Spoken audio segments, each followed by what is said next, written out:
இன்னைக்கு தக்காளி சோறு கிண்டுவோம் அப்படின்னு சொல்லிக்கிட்டு இருந்தேன். கவிதா சொல்லிட்டா, தக்காளி சோறு வேணாம் சித்தி, இன்னைக்கு புளிச்சோறு கிண்டுவோம் அப்படின்னு சொல்லியிருந்தா.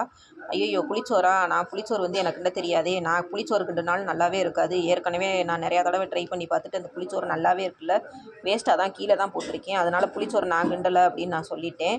இன்னைக்கு நான் செய்கிறேன் சித்தி, நீங்கள் அளவு மட்டும் எனக்கு எடுத்து கொடுங்க அப்படின்னு சொல்லிட்டா. சரி, நான் அளவு மட்டும் நான் எடுத்து கொடுத்தேன். மற்றபடி தாளித்து அந்த புளி காய்ச்சல் ரெடி பண்ணி கொடுத்தது வந்து கவிதா தான் ரெடி பண்ணி கொடுத்தா. சரி, சோறை வடிச்சு கொடு, நான் கிளறி விட்றேன் அப்படின்னு சொல்லியிருந்தேன். சோறை வடிச்சு கொடுத்தா. நான் அதை கிளறி நான் சாப்பிட்டு பார்த்தேன்.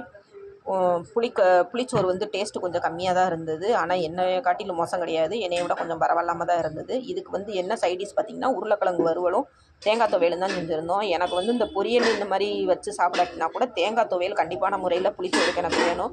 புளிச்சோறும் தேங்காய் துவையல் வச்சு சாப்பிட்றதுக்கு எனக்கு ரொம்பவே பிடிக்கும். ஏன்னா எனக்கு வந்து அது ரொம்ப ஃபேவரட், அந்த புளிச்சோறும் தேங்காய் துவையலும். நீங்கள் எல்லோரும் புளிச்சோறுக்கு என்ன சைடிஷ் வச்சு சாப்பிடுவீங்க அப்படிங்கிறத சொல்லுங்கள். என்னுடைய வீடியோ பிடிச்சா